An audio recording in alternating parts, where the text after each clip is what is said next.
Hello guys! Today we're gonna do a deep dive into Wuthering Waves. I've been playing for 2.5 months, so I thought it was time to do this review and I'm gonna talk about the entire game as a whole. We go into combat, a bit of story, a bit about the events, the early game, the late game, the Resonators, the Gacha mechanics, and how you summon, and all of that fun stuff. So, and the first thing we're gonna jump into is the story. The first part here, they will just teach you the basic stuff, introduce you to the main character, who is a rover that you will continue exploring the game with. And recently, they've actually changed a lot more with the story as well, so you don't have to do it in the same order, and you will get access to Rover's different elements. We will get into that later as well, but the main character actually have 3 different types of elements and have different abilities and deal different damage depending on what element you're using. And they implemented it recently. In the start story here, you get an introduction to the entire game, how the game works, what the enemies are, and you get introduced to the first boss. And it's actually this guy right here. And they will teach you more about combat in this system. And it's just really amazing. And as you can see, they parry. So you saw me parry there. And you will also be able to dodge. So you can dodge and then you attack and you counter attack. So the combat system is actually really nice. And I'll just show you some of these things and so on. So when you get that, you can actually parry. And what you need to do is actually wait until there to make a parry. And this is one of the core mechanics in the game, and it's really good to learn because as you could see up here, when it was a white bar, when you deplete that entire bar, the enemy becomes immobilized, so they are a lot easier to attack and deal damage to, and they also take damage when you parry and so on. We also then have one of the next big features of the game, and that's counter-attacking. So once you dodge, you can press mouse 1 to counter-attack.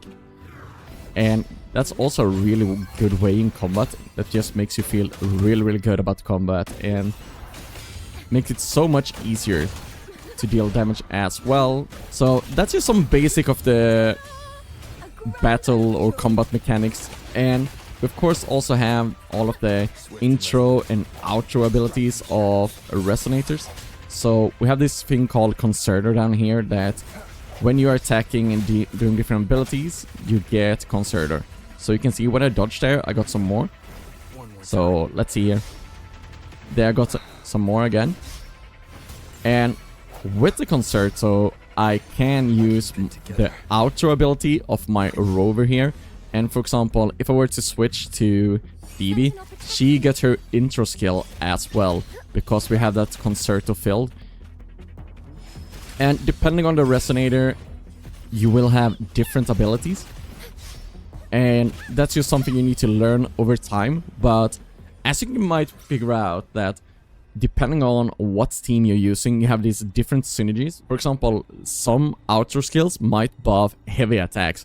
So with that unit, you really want to use someone that deals damage through heavy attacks and so on. And then you also have Resonators that buff specific elements. So some might buff fusion, some might buff arrow damage and so on. So depending on what Resonators you put in your team, you want to complement them with other Resonators that are of the same type or deal a certain type of damage or even specific abilities overall. And of course, the fights or battles become more complex the further in you go to the game, or get into the game, maybe we should say. And there will be more and more effects, but something I think the game is missing a bit is actually a gradual increase in difficulty. Like, there is some, but I don't think there is enough. And me personally, I've always disliked when the end game or something just has to do with you playing perfectly or you get one shot, which a lot of the modes later on become like, if you just fail a bit, your basically gone. And that also discouraged a lot of people from trying. And I actually had this in the beginning of the game when I started streaming. I actually had a lot of people like, oh man, I don't even want to go and face that boss because I could barely beat it before. And I have no clue how I'm gonna beat it now. And it also limits people. And now this boss fight was really easy because I was higher or the same level. And now it will become a lot more difficult. But yeah, I just dislike where either getting one shot or like losing like 75% of your HP because you make one mistake. So you basically gotta be flawless. And I mean, that just limits a lot of people from playing the game in general. Because there's so many people, and I'm not saying I'm very skilled at the game at all. But there's, for example, there. That small mistake left me at 1 health. Or rather, Verena has an ability where she prevents you from dying or resurrect you. And blocks that damage, so I would have been dead there. So yeah, I just dislike having a difficulty like that. I would rather have it drawn out a bit longer and people can make their mistakes and die over time if they can't complete the fight and isn't skilled enough. That's one thing, but just having you all of a sudden just getting one shot because you missed one small effect, or you failed one dodge, or you're trying to challenge yourself to do a parry. And of course you should become better at the game as you go, but me personally, I just never liked the mechanic of one mistake and you're gone. And it would have been a lot better to not have that part of the game. And I mean, right now I'm showcasing this with Kartithia as well, like one of the most broken heroes in the game. Overall, I really like the combat and all of that stuff, but I just don't like the part where some bosses and some effects will just one-shot you. I always thought that is a bad mechanic, and for other people I guess that's a lot of the fun in the game itself as well. But that's never been me. Maybe it's because I make a lot of mistakes and they actually died because I didn't dodge properly. I bet there's a lot of other people that just don't like it either, where you just get this frustration from being so close and then just dying because you failed one thing. And these fights can last up to 5 minutes. So imagine someone that's already struggling and they're like playing the best they can and they die at like 4:55 and they're really close to killing a boss as well. I've been there on attempts I've done when I used Resonators that have the same element as the boss has resistance, so they're dealing less damage. And it can be very frustrating, but it's also one of the beauties of the game as well, that when you finally do complete a boss like that, or you finally kill it after so many times, it's a bit of a beauty, just like Dark Souls in that sense, but it's also discouraged a lot of people. But overall, the combat and all that is fine. It might just be a lot of skill issues on my end, but solid, very solid, and one of the reasons I keep playing, even though I dislike that system. And with all of that, let's jump into Resonators. And all Resonators have an element that is their main focus. Rover, for example, has 3 different, so she is all over the place. And actually, Kuro should have a lot of credit here, because this is probably one of the first Gachas I played where you actually play the main character, and it's a decent and sometimes really good Resonator or hero. A lot of them, you just replace them overall. But back to what I was saying. Resonators have elements. So Verena has Spectro, Shanli has Fusion, Sanua has Glacio, Yang has its Arrow. And you can see they all have these different elements. Lumi has Electro. And depending on what type of boss or echoes you're gonna kill, they will of course deal a bit less damage because they have different resistances. And I really like the system, it's really good. And I don't think I have a lot more to say about that. But earlier when we were looking into the battle stuff, I was talking about intro and outro skills, and in here you can look what they do. So for example, Brand's intro skill, when someone else has full concerto and you switch to Brand, this is what he will do. He will attack the target, dealing fusion damage and gain interlude applause. So he gets a bit buffed. I will not go into specific on how it buffs Brand, but what you will know is that all of the Resonators have different ones. That's why I was talking a lot about synergy and so on. And let's jump into outro skill. So this is when Brand has full concerto, as I can show you again. This one here. So now it's full. So if I were to be in a fight, he would do his outro skill when I switch to someone else on my team. And I really like the synergies in this game, and it's just really amazing. Sometimes I wish there was more synergy to the Resonators and that the elements was more important. But we also have more like neutral outros, like Mortify, for example. The incoming Resonator gains 38% heavy attack damage amplification, so that would go really well with someone that uses a lot of heavy attacks. So there is a lot of synergies you can do in this game, and of course there is synergies that is just really amazing and really broken overall, and some that isn't used as much. But what I want to say about this game and the Resonators overall is that even if you have a more casual approach to the game, it isn't that punishing. And I know when I was starting, a lot of people was telling me like, oh, you should go this, you should do this, but I just wanted to play the game for fun. And not on this account, but on other accounts, I completed most stuff with Resonators that wasn't considered the best. And they do a really good job with that, and not forcing you to go like the best Resonators. But of course, there is benefits for going the best Resonators. In the long run, you will save a lot of time. So if you don't have a lot of time to play, I would recommend that you still go for the better Resonators. And for that, you just need to check tier list and so on, because it might be hard to figure out yourself when you're new to a game. One thing they introduced recently is actually a guide depot, where they collect guides so people don't have to go to outside sources, and people who don't check YouTube or tier list can actually build their heroes properly as well. We then have the echoes that you can put on the Resonator to make them more powerful. You're looking for great substats, for example, that really boost the Resonator to deal even more damage. And yeah, it's just a really nice system overall. Sometimes it's a bit tedious with tuning and leveling up echoes, and that's just something you sadly will have to deal with. I really like the skill upgrading, so you can get more like attack. But overall, I like the entire Resonator system. They're really good.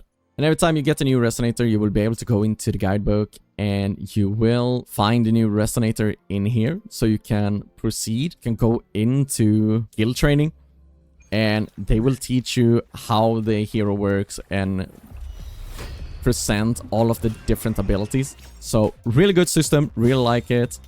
You should try it out if there is any Resonators that confuse you. And of course, once you're done, you get some Astrite, some shell credit, and also the material you need to upgrade the Resonator. And I just remembered that that's something I forgot to mention. So for Brand, for example, Dragon of Dirge is dropping the essential material you need. And they also have this really amazing tracking system where you can just click on it and detect, and it will show you where the boss is. Same thing goes with the flowers that you need to collect as well. So they have these collection spots where you can just click it and they will show you on the map where you can go to collect those resources. Really good, really amazing, easy way to do it, and I just really like it. Now to the part that most of you have probably been waiting for. How to pull, what are Astrites really used for. So Astrite is used to pull Resonators. We also have some different currencies here. We have the Radiant Tides, where you can summon for rate up heroes or rate up banners or the newest hero. I don't know, depending on what game you play, it's called something different. We then also have a Forging Tide that is specifically used for featured weapons. And featured weapons goes hand in hand with the Resonator that is being released. Currently, it's Cartithia and her weapon Defias Thorn, who matches her abilities and has just really good stats overall for her and improves her Resonator immensely. We then also have some different banners right here. When you're starting out, we have a different banner as well at the bottom, where you get a card where you can select a Resonator that you're guaranteed to get. And picking Verena there is really good because she's one of the best free-to-play support in the game, and they changed that quite recently. But we then also have Luscious Tide that you can use both for Resonators here and for weapons. My biggest recommendation is pulling for weapons here, because most of the heroes you can get from the normal banner isn't that great, and weapon is really important in this game. Then it comes to this system overall and what I think about it. It's really great in the beginning when you get this abundance of resources, because you need to explore all of these and you get so much Astrite from that. You have all of Hulong as well, where you need to open chests. You also have the Black Shore complete and get more Astrite. Also have all of these events that give stuff as well. I actually remember right now that I forgot to talk about the summoning system and how it actually works. So in rate up banners, you have these 50-50s. So there is a base drop rate of 0.8, which is fine actually. But it's the first game I played where it's a 50-50. If I were to summon right now and I got a Resonator, it's a 50-50 if I get Cartithia that's actually in the rate up, or if I get someone else. And to me, when I started playing this game like 2.5 months ago, that's crazy. I didn't understand it, but man, the feeling when you high roll in this game, it makes you just get a dopamine hit, and it's so addicting because you just know how many summons or Radiant Tides you saved up by getting so lucky, or Astrite for that matter. And I just really like the system overall. We also then get this currency back called Afterglow. When you high roll and get some units, you can save them up and buy additional copies of Resonators you have, or you could buy more summons. So you you summon, you get some back, you know. And we then have Oscillate Coral as well, and it also gives you stuff back, and you could get materials as well, but we really want to focus on getting the summons back. And we then have the title exchange, where it's really no point in converting your Astrite either. I think they should just remove this part, because it just makes it so much easier for people to make mistakes. Like, oh, I need a weapon, let's get 60 Forging Tides. But they already have the system where if you don't have summons, let's do this, you can use Astrite straight up to buy the summons. So I think it would be a huge improvement to just remove this. It just makes it a lot easier for beginners to not make a fatal mistake, because they shouldn't be able to waste their Astrite like this. And it's one of the things I really don't like about the current system with that shop. However, I really do like the Resonator system, and that free-to-play basically only need one copy of a Resonator to be viable. And that's so game-changing, because I've only played games where you need to get all of these upgrades before they even become usable. But you can basically get one copy of any Resonator. It will be good enough. Of course, it will always be a lot better if you get more. Here we also have the things with having the same stuff for weapon summons and for Resonate summons. It's really hard for new player to judge how good Resonators are compared to weapons. I bet the majority of players that start the game is just going into Resonators, especially seeing that it's 20% off, and I don't like that either. I really don't like it, because it's just kind of baiting people into doing their pulls in here, instead of doing it in weapons. When it comes to gacha tactics overall, I think this is very minimal. I'm just being very critical of this right now. And it's not the worst thing in the world that I've seen gachas do. I just don't like it. We then come to the big thing. The store. I don't know how much I have to say about the store in general.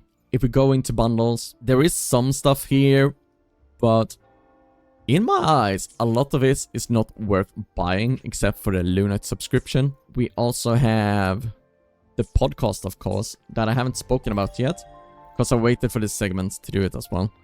So we have the podcast as well, where you just get some daily, weekly, and seasonal quest where you complete and you get some free rewards for that. Unless you buy the podcast, you get some additional rewards like Astrite, and you also get Crystal Solvent. I think that's the only two things that's really worth buying in this game. It's the Lunite subscription and the podcast. Everything else feels kinda eh. The great thing about WoA as well is that these things are not just in your face all the time. Like, we all play those gacha games where the pop-ups just are there all the time. As soon as you complete something, it's like, oh, pop-up. Or you summon a Resonator, for example. Like, if we're going to convene, in many games, if I were to summon this Cartithia and then don't have enough or something like that, it would just be a pop-up being like, oh, hey, did you know that if you buy this pack, you can get more summons and so on. But man, I don't feel like they are aggressive with spending and pay to win in your face, which is amazing. You need to go into the store to actually even get that craving like this and be like, oh man, is it worth it? Should I do it? Oh man, I'm so close to getting that Resonator. Should I really do it? Oh man, oh, maybe I should do it. It's not like in the summoning menu. It's not popping up when you're out in the world just discovering stuff and so on. So they're doing a really, really good job. And then we of course have the outfits as well. And I always think that outfits should add more to the characters than their original outfits if they're gonna do anything. So I don't like paying money when there's less stuff in the new outfit, if that makes sense to you guys. I really like it when they add more to the character and so on. I showed you earlier that you can convert the Afterglow Coral to summons here as well. And I think this is the only part where I can be a bit critical of the pay to win in this game. This could have been its own shop with this point system that you get for clearing stuff in Tower of Diversity, for example. It's the only thing about the pay to win that I can be critical of. It is that they have put in this system in the same place where you have the pay to win stuff. It could have been its own thing. I have like nothing bad to say about the bundles and all that. I rarely go into the store at all, while other games that have those pop-ups, just really crazy pop-ups, and just annoys me. Kuro, keep going this way. People like it. It's not annoying. Please stay away from all the pop-ups, and I believe they will. Before we jump into early game and late game review part, let's also go through events, and some of them are just really amazing. Right now we have Vertical Crisis, where you need to go in and complete different stages, and you can modify the difficulty by adding or removing debuffs and buffs. It's just really amazing. But let's not get into specifics too much. They have a lot of really amazing events and some that are less fun, at least for me.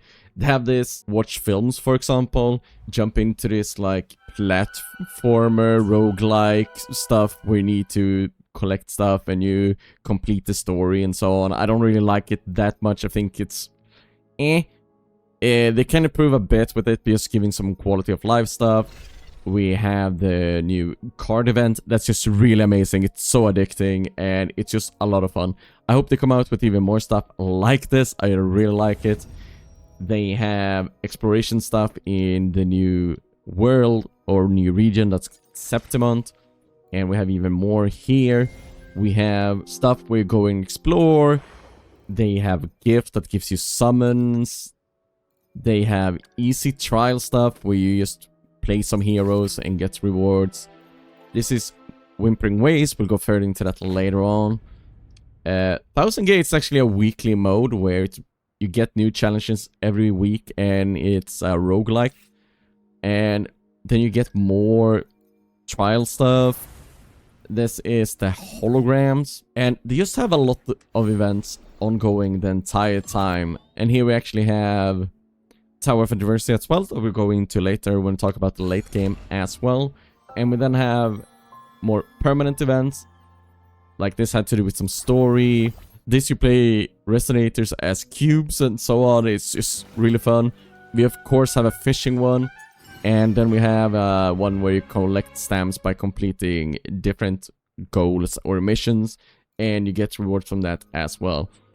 It's probably one of the more generous gacha games I played with the event, and it's really good in general. And there is very few events that I feel has been bad, because the reward are always really good overall, or as long as I've been playing, it's been really good.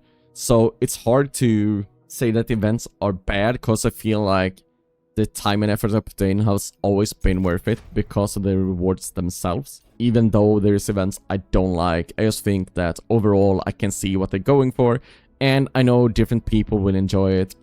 For example, I dislike fishing in most games because it's just a game mode that exists in basically all of these games. So I don't like it at all. But how do you like the events if you're playing right now? For me, I just think they're really good overall. We then get to the early game and how you will find different resources around the map. They give you a lot of tools that you can actually use to find different stuff around the map. So, for example, you have this loot mapper that we'll get later on, where you can just use it and it will show you this area where you can find chests. And if there is a chest within, it will show it on the map. And sometimes you will do a little challenge like this with either enemies like this, or echoes, or sometimes there's puzzles as well. So if I go over here, I will find more chests and probably a challenge as well where you need to discover. And just give you a lot of tools to discover different stuff around the map. We also have these collectibles called Sonos Caskets, and you get tools to discover these as well around the map. So as you can see, it's showed one right there, and you can actually see it's right up there. And you need to collect these as well to get some progress and also get some more materials around the map. So up here we have a Sonos Casket, and when I collected enough of them, I will go to a place where I can turn them in Jinzhou. It's over here, and it will just give me abundance of resources in the beginning, and really good overall. So we then have discords that you learn about in the early game as well, and you kill them, and they have a base chance to drop an echo. And you need echoes, as I showed you earlier, on your resonators to improve them. Let's see if I can actually get one. There, I got one. And you then absorb them, and you then find them in your resonators. And I will try and find you a guaranteed one as well, because there's guaranteed echoes that will be glowing. So if you kill them, you will 100% get an echo from them. We actually have one over there.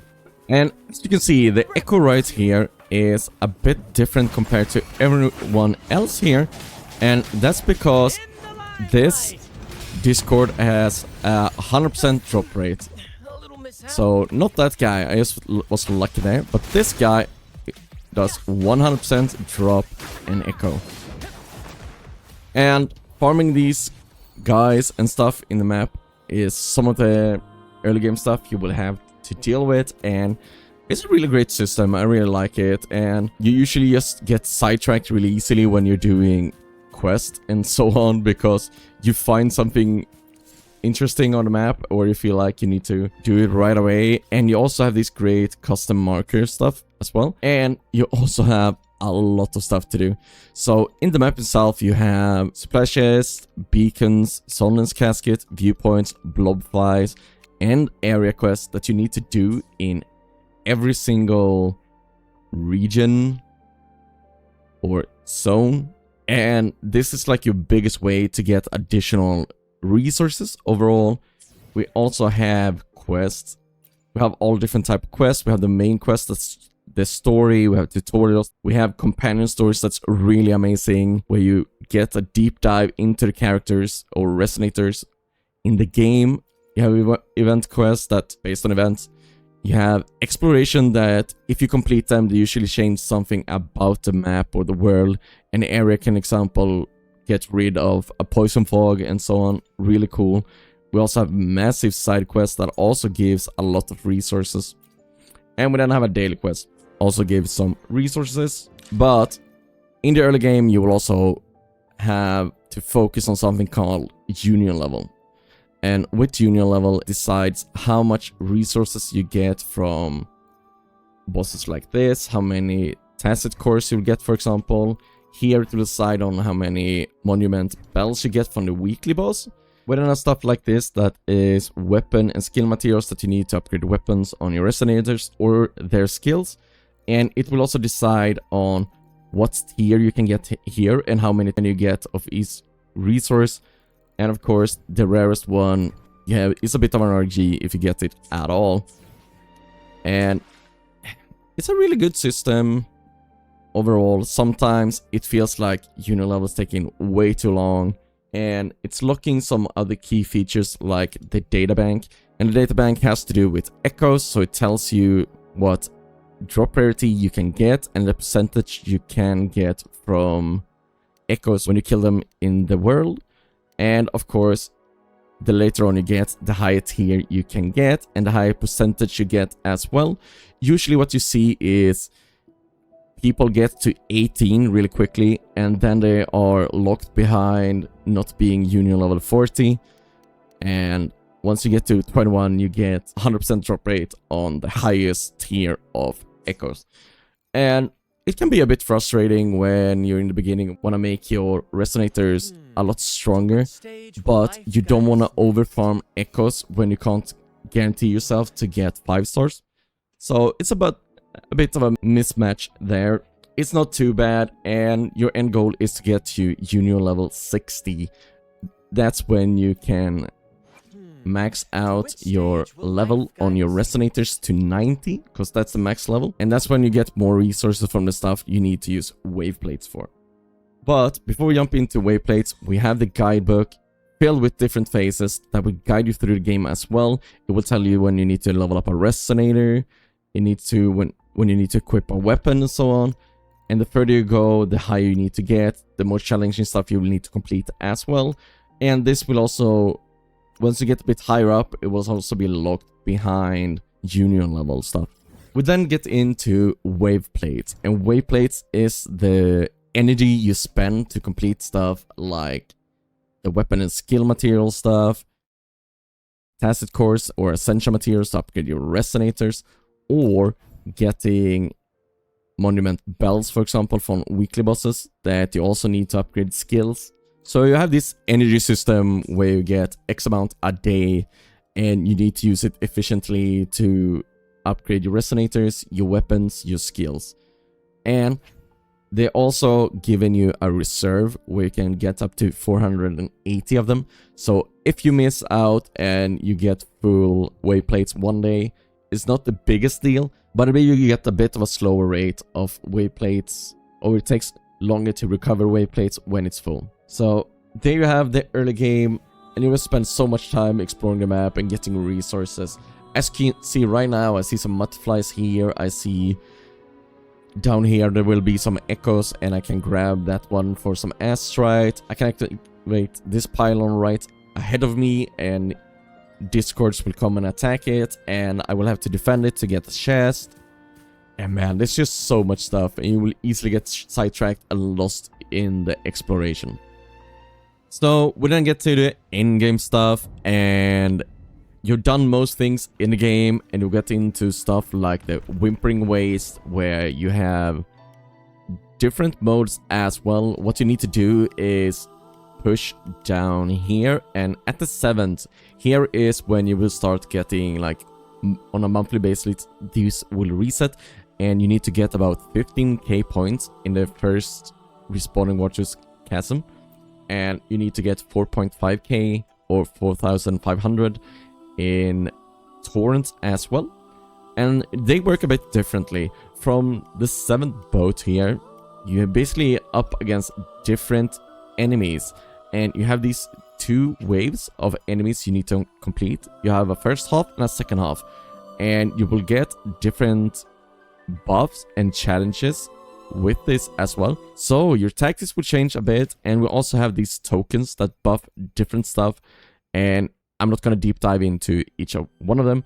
But on the first part here, you have limited uses of these tokens, so you need to manage this, and it's actually a lot of fun trying to find out how your account will perform the best and how you can clear this stuff. We then get to the infinite torrents, which is the endless mode in this. At least when it comes to points, the only thing limiting you in this mode is how quickly you can kill the enemies. The quicker you kill the enemies and the more enemies you kill, the higher the score you get as well. Really fun mode, really like it. Really good endless mode. And we then have a second mode called Tower of Adversity, where you will go into different towers with different challenges as well, with different units, and they would challenge you in some major ways by putting different debuffs and buffs all over the place. You also have this energy system where you need to manage your Resonators' energy. As you can see here, I depleted the energy on a lot of them. This is also why it's a late game mode, because you need X amount of DPS units at least to be able to clear all of this. And if you're really skilled, there is some really OP Resonators that can just help you clear this with ease. But I don't have that Resonator built yet, and I'm not that great at the game. And we then have the middle tower here, where they have a lot more buffs and debuffs. And we also have these on a monthly basis, where they just change and give us new challenges. And it will buff different stuff, will buff different elements, and you just need to adapt. And it's just really cool overall. I really like it. And we then have Overdrive Zone, which is late game, and I really like the late game. I hope they come up with more stuff that can put into the game, and it's just a lot of fun, man. But you also reach this point where you basically done everything in the game. So if you don't have echoes to farm on your Resonators, you will just log in, make sure you clear your wave plates, and then before Tower of Adversity and Whimpering Waves reset, you will just make sure you have cleared them. So the late game is also a bit stale in that sense. But I also forgot to show you the holograms. We have a lot of different bosses that you need to get to stage 6 to get these rewards. And it's just one of these things, you do them once and you're done, but it's also late game stuff, or at least mid game stuff, depending on how good you are at the game. So my conclusion of playing Wuthering Waves for 2.5 months is probably one of the best gacha games I have played. It's a lot of fun. The exploration part and all the resources you can get is just really amazing. The world and all of that is just really interesting. You have all of these different variations of zones. You have Rinasita, where you get flight and all of that stuff, and exploration goes much quicker.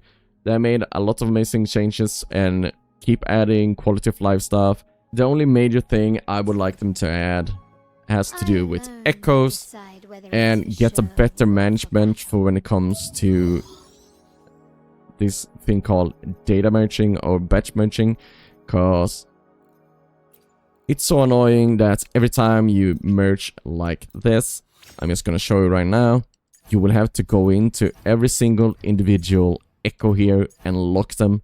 They need a way better system for this, where you can pick on stuff that needs to be auto-locked. So for example, I'm gonna see if I find one. So here, for example, this Dreadmane has Havoc damage and has a set that deals Havoc as well. So this one I would actually want to lock.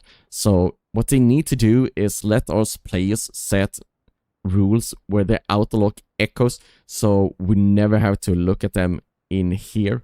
So just auto-lock and we can just merge them, and have a way better time instead of having to go through every single echo all the time and locking them to make sure we don't accidentally destroy them or something like that. It will just be a huge quality of life and will just improve the gaming experience for a lot of players in general, because going through them in whatever way you want, like in here as well, is just really annoying. Sure, you can sort them up here, but man, just give us that auto-lock so we can just easily just destroy the echoes we don't want. I think that's it. I think it's just one of the better games I played in the last couple of years, and I hope you guys will enjoy the game as well. If you enjoyed this video, make sure to leave a like. But as always, thanks for watching, like and subscribe, and I'll see you guys next time.